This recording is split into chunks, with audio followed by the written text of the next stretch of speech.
kita akan menjemput dan mempersilakan Dr. Haji Hasnim bin Harun untuk bersama kita pada malam ini. Dengan segala hormatnya, dipersilakan.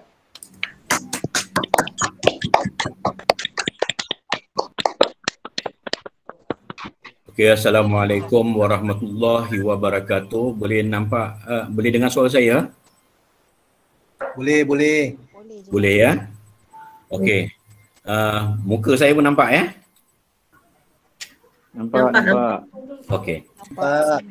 So jadi kira saya telah dipesan oleh Puan Amy. Dia kata boleh tak tolong bagi sedikit testimoni.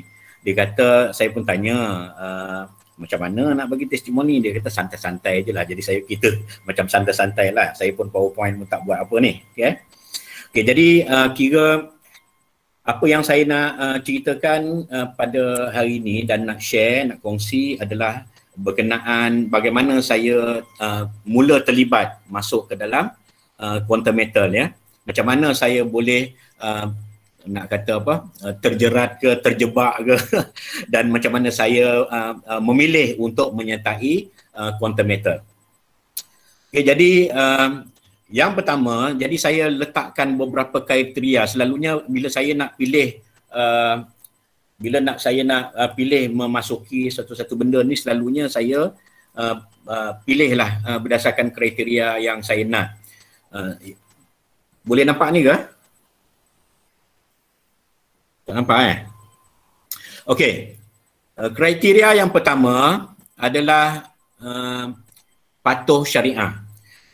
Bila saya nak masuk satu-satu peluang dan sebagainya, jadi saya selalunya perkara pertama sekali yang saya akan tengok adalah sama ada dia patuh syariah ataupun tidak. Kalau dia ni tak patuh syariah, tak memuaskan hati saya, memang saya tak akan terlibat lah. Memang saya tak akan masuk. So jadi perkara pertama yang saya akan tengok dan teliti adalah patuh syariah. Buat pengetahuan semua ni, saya pun dulu ni peminat emas. Memang dah 10 tahun lebih dah kumpulkan emas gold bar ni. Sebab tapi taklah aktif kata orang tu, kalau ada pun bagi untuk orang sertai ni adalah macam kawan-kawan sama dengan keluarga je lah. Kira apa, kalau sebut kat sini yang public goal tu lah ya. Maksudnya kira beli sahaja dah terus boleh jadi dealer lah. Saya pun beli agak banyak sikit, dapatlah jadi priority dealer tu. Okay? Dapatlah 1.5% dia punya commission.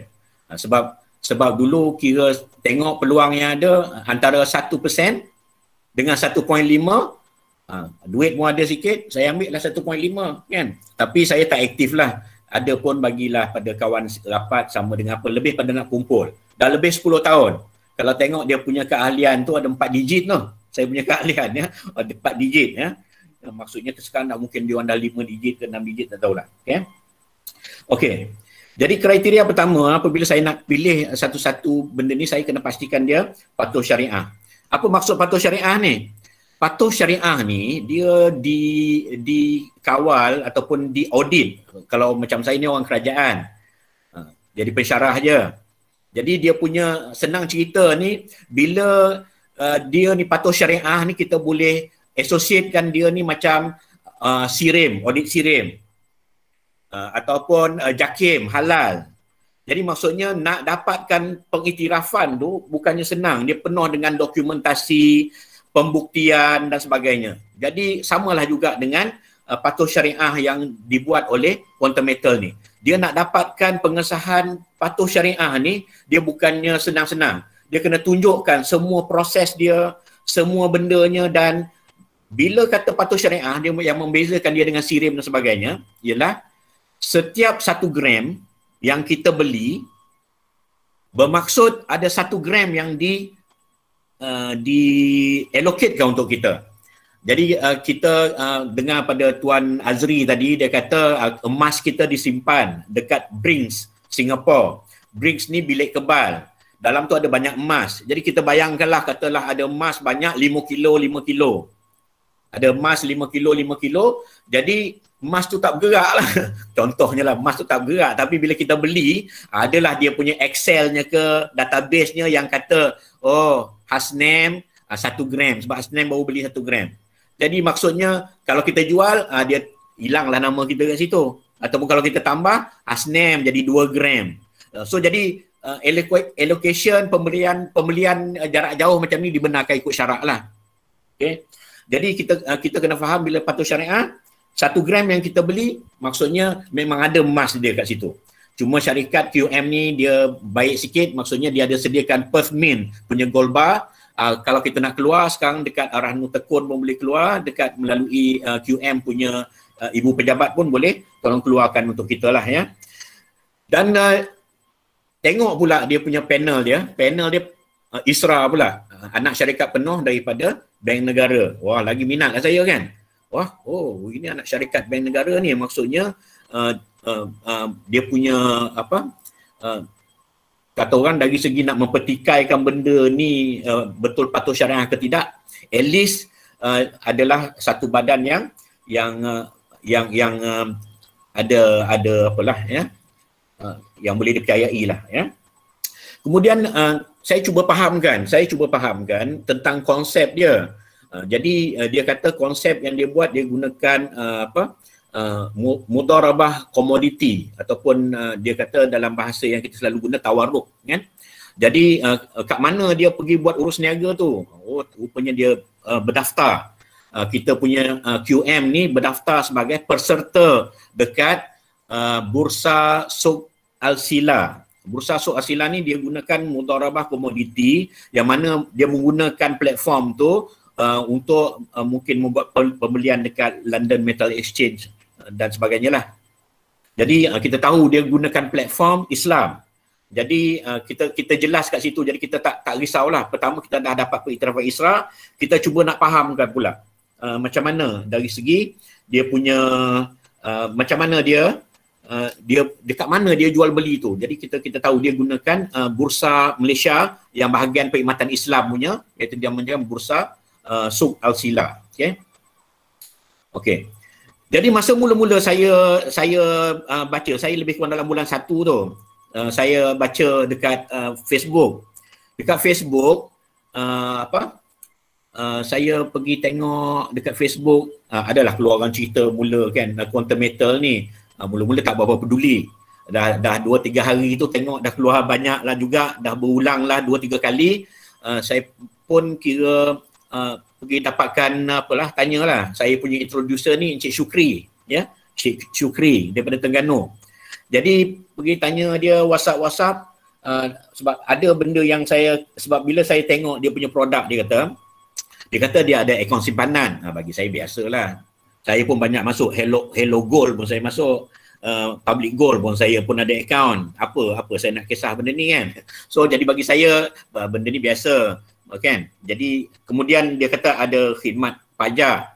Oh, dekat Public Gold pun ada khidmat pajak. Maksudnya bagi saya masih tak ada lah dia punya faktor yang boleh menarik saya tu, sebab benda yang sama lah kan. Jadi kemudian dia kata yang ini boleh ganda 10. Ganda 10 saya kata. Jadi bila dia cerita tu, jadi wah ini lain macam ni saya kata kan. Ini lain macam ni. Sebab bila dia cerita macam tu, saya was-was sebenarnya. Sebab saya dah biasa dengan foreign exchange. Bukan biasa baca lah. Saya tak terlibat dengan foreign exchange sebab dia melibatkan masalah syariah tu. Dia ada, bila sebut leverage dia ada masalah sikit. Dia tentang apa dekat forex dengan saham semua tu. Jadi yang itu yang saya minta bukti pada dia, macam mana you boleh kata benda ni syariah. Dia bagi maklumat ISRA tentang QSA GSA, Gold Storage Account. Saya kata ini account punya semua orang kata patuh syariah ni. Petang baru dia dapat cari kan, dia bagi pada saya. Bila saya tengok je mula terbeliak biji mata, sebab saya tahu bahawa produk gold leverage asset ni ini memang boleh menguntungkan, memang sangat menguntungkan. Cuma kekangan saya tu dari segi syariah tu. Okey. Jadi Yang itu adalah kriteria pertama yang saya ambil. Maksudnya kalau tiba-tiba Isra kata untuk tahun ketiga kata dia kata tak patuh syariah ni, memang saya keluar lah kan. Itu kriteria pertama saya lah ya. Yang kedua, kriteria saya yang kedua adalah adakah benda ni sah di sisi undang-undang. Kriteria kedua yang saya tengok, adakah benda ni sah di sisi undang-undang. Jadi saya pun tengoklah. Saya pun tengok tanya pada saya punya introducer tu, dia berdaftar tak? Oh, dia pun bagilah. Oh, ada dia punya pendaftaran syarikat ni. Okeylah, saya kata. Cina pun Cina lah kan. Yang penting patuh syariah kan. Kemudian ada tanya tengok dia punya alamatnya. Oh, ada dekat Penang kan. Kemudian tengok dia punya status dia sendirian berhad. Oh, ni tak berapa kukuh. Dia tak berapa kukuh sebenarnya sebab sendirian berhad. Sepatutnya kalau dia holding dan sebagainya lagi kuat. Okey, tak apalah saya kata. Dia punya modal berbayar berapa? Rupanya 10 juta aja. Bagi saya ni syarikat sederhana je lah. Bagi saya dia syarikat sederhana je. Sebab kalau saya fikir macam mana kalau saya beli nanti 10,000, dia nak top up dengan saya 90,000, mana dia nak cari duit banyak tu kalau pembeli banyak kan. So jadi ini menimbulkan persoalan pada saya lah dari segi sah di sisi undang-undang dan kekukuhan syarikat tu. So jadi bila saya pergi tanya-tanya, mungkin saya rasa saya ada tanya pada Puan Amy juga. Saya tanya macam mana dia dapat sustain, maksudnya kalau pembeli banyak ni, macam mana dia dapat beli banyak ni? Adalah Puan Amy cerita, dia kata ini mungkin ada macam macam lebih ada macam QM ni mungkin dapat cari pembiaya lah, maksudnya funder lah, macam ada funder dia, maksudnya dia buat kolaborasi dan sebagainya yang bersetuju nak bagi pinjaman bagi setiap pembelian kita tu. Jadi saya rasa kira macam berpuas hati lah tentang benda tu, dan dengarnya pula dia nak daftar dekat Nasdaq dekat USA kan. Jadi kira bagi saya tu semakin banyak lah. Cuma saya berpuas hati ataupun sedikit boleh terima tu, maksudnya kita kalau nak harapkan pada QM saja untuk terima gandakan 9 kali kita punya emas tu, saya rasa tak kukuh tu 10 juta. Tapi saya terimalah keterangan daripada Puan Amy tu, dia kata dia ada lah, maksudnya QM buat kolaborasi pemberi pinjam, adalah pihak lain yang memberi pinjam, maksudnya yang itu boleh terima lah kan, sebab ada pihak yang bagi pinjam dan kita pun bayar 3.5% kan. Okey. Dan kemudian ada yang ketiga, maksudnya saya dah cerita yang paling pertama sekali saya nak masuk satu-satu benda ialah patuh syariah. Yang kedua, saya nak tengok kekukuhan syarikat dan juga dia sah di sisi undang-undang. Maksudnya saya dah berpuas hati dengan dua kriteria tu, dan kriteria ketiga yang saya tengok, dia ni boleh buat untung tak kan? Buat apa nak masuk kalau tak untung kan? So saya pun tengok boleh buat untung tak. Kalau nak tengok, saya pun tengoklah dia punya produknya yang paling menarik hati saya ni GLA darab 10 lah. Kita modalkan 1, dibagi lagi 9 tambahan kan, jadi untungnya terhadap 10 bahagian. Lepas tu tak payah bayar angsuran. Dapat untung untuk 10 bahagian, tak payah bayar angsuran, bayar 3.5% saja, yang terendah di pasaran. Mana nak dapat pinjam 3.5%? Kalau kita pinjam 1,000 baru RM35 kena bayar kan. Kalau pinjam 1,000 baru RM35. Kalau 100 RM3.50. So jadi mana nak dapat ni? Maksudnya RM35 kalau dah dipinjam 1,000 dah bayar RM35 je. Jadi saya rasa ini kira benda yang boleh untung lah. Jadi saya tengah cerita produk dia boleh menguntungkan tidak kan. Kemudian saya tengok produk dia satu persatu. Saya tengok GSA. Mula-mula dulu saya kata lebih kurang je macam akaun biasa dekat Hello Go apa semua. Tapi baru saya perasan dia punya harga QM sell, iaitu harga yang dijual pada kita dengan QM buy tu rendah. Maksudnya kalau dekat public gold pun dia untuk yang 10 gram pun dia top up 9%. Kalau yang kat sini dia top up untuk GSA, Gold Storage Account, akaun emas biasa kita tu lebih kurang 7% je. So jadi berbanding dengan kompetitor semua tu 7% tu acceptable lah, bagi saya acceptable dan rendah ya. Dan kemudian khidmat pajak dia pun bila saya dah masuk dan saya guna, wow, saya kata sangat menarik sebab dia kalau siapa perasan, siapa yang suka rempit-rempit ni, kita masukkan emas 10 gram, kita boleh pajak, kita boleh pilih sama ada nak masukkan dia terus kepada emas ataupun keluar ke bank. Kalau nak masuk ke emas, kita kena hantar dia pada Gold Eye punya account. Jadi Gold Eye punya account punya number lebih kurang dia adalah sama dengan account untuk holding punya tu, holding inventory punya, GAA punya account. Itu sebenarnya adalah Gold Eye punya account. Saya tengok sama. Jadi maksudnya bila kita pajak, saya boleh pilih. Kalau dulu saya pajak terus masuk ke account, tapi kalau saya nak terus jadikan emas, dia terus masuk ke My Gold, dan daripada My Gold saya gunakan transfer masuk ke GSA balik. Daripada GSA pajak lagi masuk ke, jadi yang nak buat rempit pun boleh. Itu satu.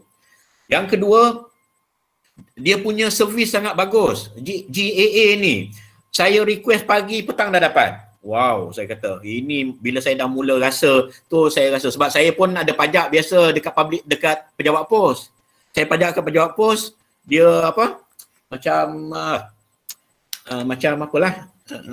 Kira macam apa? Yalah, dia punya dia punya upah simpan dia terlalu mahal ya. Dan lebih-lebih lagi lah kalau yang darab 10 dengan darab 5 ni memang hanya 3% dengan 4% je. Darab 10, 3% spread dia, top up dia punya keuntungan tu. Kan? Jadi memang nak dapat, nak jual balik semula tu sangat cepat lah. Okay. Itu yang kalau orang tanya, kenapa engkau minat dengan produk GLA darab 10 ni? Cakap je, engkau dah ada emas tak simpan? Gelang tambahan ke ataupun gold bar ke, kata dia ada jual dah, ada berapa untung, dia kata RM20, cakap dia engkau RM20, aku 200 kan, aku 200, engkau untung berapa, dia kata apa, RM50, aku untung 500. Maksudnya macam itulah kena cerita kat kawan yang macam tu, sebab kebanyakannya dia tak terdetik lagi, okay? Dia tak terdetik lagi macam tu ya. Sebab kita dah biasa beli gold bar, jadi kita boleh agak lah dia punya apa, bila masa boleh jual, kadang-kadang selalunya lama sikit nak dapat tu sebab spread dia tinggi ya. Okay. Saya pun pengalaman yang baru ni pun ada beli untuk mak mertua, dalam 2 bulan setengah dapat jual, dia beli 4 unit 1000, dapat dia 1281, maksudnya 28.1 waktu tu, tapi kalau maksudnya 28.1, tapi kalau campur dengan fee punya percentage lebih kurang 25.7. Dan kalau maksudnya lebih kurang 25%. Maksudnya kalaulah benda macam ni 2 bulan setengah, dalam setahun ni saya boleh buat 3 kali, maksudnya saya boleh untung 75%. Maksudnya banding dengan ASB hanya 5 ke 8% saja kan. Okay? Jadi banyaklah sekarang ni pun saya dah alihkan saya punya ASB kepada QM dan sebagainya. Okay? Dan cuma sekarang ni tengah-tengah cari betul-betul titik pada berapa persen saya patut jual, sebab saya kena ambil perkiraan commission sekali kan. Okey, yang keempat, kriteria keempat, saya ulang balik, kriteria pertama tadi patuh syariah. Yang kedua adalah apa dia? Yang kedua tadi sah di sisi undang-undang. Yang ketiga, untung, produknya bagus tak? Yang keempat adalah dari segi dealership ya, dealership ni. Tengok commission dia sebagainya, sebab kalaulah commission dia bagus, dia akan lebih menjimatkan kita belilah kan. Contohnya macam dulu saya jadi macam public gold, sekarang pun masih jadi lagi. Tapi kira sekarang ni saya untuk public gold saya hanya gunakan untuk buat pembelian ansuran tu, EPP tu. Bila saya nak beli 250 gram contohnya kan, saya bayar 10 kali yang itu. Tapi yang lain tu semua saya dah gunakan QM. Sebab yang itu saja yang QM tak ada ya. Yang itu bila kita nak bayar secara ansuran, bila dah murah kita nak beli gold bar tu ya. Tapi untuk dealership ni, Kalau yang company lain ni dia sikit tu yang 1%, 1.5%, yang hebat pun 2%. Tapi yang kat sini boleh sampai 7%. Dan nak jadi cerita pula, bila tahu pula boleh overriding, kalau saya jadi dealer, bawah saya pun ada dealer, apalagi saya pasanglah bini saya kan, isteri saya. Sekarang ni, masalahnya sekarang ni, isteri saya jadi dealer, tapi bila nak beli semua masuk ke akaun dia. Jadi sekarang ni saya dapat overriding 3.5%. Bila beli emas dekat isteri saya, dia dapat 7%. Saya sebagai dealer developer, saya dapat 3.5%. Jadi total up saya dapat 10.5%. So jadi kalau 10,000 dulu dapat 700, kali ni dapat 1,050 lah. 1,050 ringgit. Jadi maksudnya, tapi semua dah kena beli dekat akaun isteri pula. Untunglah isteri kan. Ya. Okay. Jadi yang seronoknya pula dari segi dealership ni, dia tak ada, ini yang keempat, yang terakhir ni ya, 2 minit lagi, dia tak ada monthly target. Kita hanya kumpulkan dia punya jualan terkumpul je. Jualan terkumpul. Maksudnya jualan terkumpul ni taklah susah sangat. Katakanlah tak lama lagi lah, katalah 2-3 tahun lagi saya pension ke kan. Pension ya, dapatlah 300 ke 400. Katalah 300.5 ke, gratuity apa semua. Ulang 2 kali pun dah terkumpul dah dekat 700,000 lebih kan. Maksudnya merchant tu tak lama lah tu kan, kalau guna sendiri je pun kan. Maksudnya sebab dia jumpa kan, hanya guna apa yang dia panggil monthly target tak ada, hanya jualan sale terkumpul je. Maksudnya kalau kita letak bawah kita banyak, kita introducer beli, dealer beli, maksudnya mudah sebab bulan pertama kumpul, bulan kedua kumpul, dia akan capai jumlah tu. Okay? So kesimpulannya apa yang saya dapat tengok, tiba-tiba emas saya banyak dekat GSA. Rupanya daripada payout kan. Yang ni kadang-kadang saya tak perasan, tiba-tiba payout ada keluar, saya pun pindahkan ke GSA. Tengok-tengok saya punya dah dekat 20 gram dah kan, daripada commission sahaja. Jadi itu antara benda yang kena sebut kat sini lah supaya masing-masing sedar ya. Okey, kesimpulan habislah 4 kriteria tadi saya sebut sekali lagi. Pertama, patuh syariah. Yang kedua, dia hendaklah sah di sisi undang-undang. Yang ketiga, boleh buat untung tak dengan produk-produknya yang wow semua ni. Yang keempat, macam mana dari segi commission dan juga promotion untuk dealership dia. Commission dia gila tak? Memang gila lah kata orang tu. Banding dengan yang lain tu kan, hanya 1%, 1.5%. Yang ini 7, 14, 20. Wow, ini bukan ni. Kebayangkanlah kalau kata orang tu pergi beli 100,000, main 20,000, main belah-belah ribu dia punya commission ya.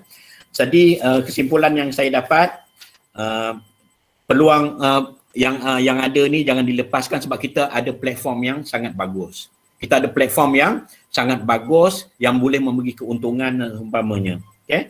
Dan masih ramai yang tak tahu lagi tentang quantum metal, tentang benda ni. Jadi saya ni pun masih kerja lagi. Jadi saya pun kata orang masih belum nak aktif sangat lah ya, tapi jangan ikut saya lah, aktif lah kan. Tapi apa yang saya buat, at least saya promote saya ni adalah dealer quantum metal. Bila saya promote, kemudian saya tarik orang masuk ke dalam saya punya Telegram group kan. Kalau nak tahu, masuklah. Apa yang Puan Amy dengan Cik Syukri hantar tu, saya pun hantar forward masuk je dalam. Biar Telegram group saya tu hidup, orang tengok sikit-sikit lah. 2 hari adalah masuk 1, 2 hari masuk 1. Itu yang kadang-kadang tu bila orang tahu, bila tiba masa dia baca Facebook, makin lama banyak orang keluar, dia pun teringat kita. Dan ini kadang-kadang tiba-tiba sampai je WhatsApp ke saya. Rupanya dia dah masuk dalam grup tu dekat-dekat 3-4 bulan dah. Baru waktu ni agaknya dia baca Facebook, baru terdetik hati dia. Dia baru faham melalui orang lain, tapi dia tahu kita dan dia cari kita lah. Untunglah kita. Sebab apa untung? Sebab sekali dia isi dekat referral link kita tu, kita dah ikat dia semua hidup. Kan? Siapa yang dia beli tu, kita dapat commission setiap kali dia beli, setiap kali dia beli. Okay, jadi saya rasa jangan lepaskan peluang-peluang ni, platform sangat bagus dan jangan lupa promote diri kita lah, at least sebagai dealer, dan kalau dia tiba terdetik hati, dia cari kita lah. Okay. Jadi itu sajalah yang saya dapat beri perkongsian. Saya serah balik kepada MC. Okay. Terima kasih. Okey, terima kasih kepada Dr. Hasnim, Dr. Haji Hasnim bin Harun.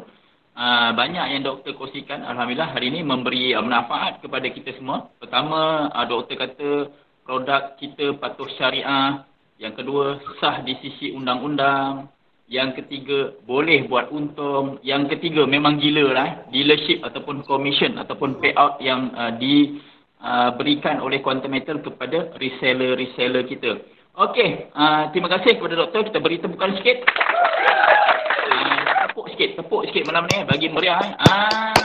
Tepuk amai-amai belalang kupu-kupu. Tepuk biar ramai nanti malam beli emas. Okey, terima kasih doktor. Sangat-sangat seronok lah mendengar perkongsian doktor. Yang paling best doktor sayang isteri dia, tuan-tuan dan puan. So kalau sayangkan isteri, daftarkan aircon emas, belikan RM10 je. Yang lain dia isteri beli sendiri.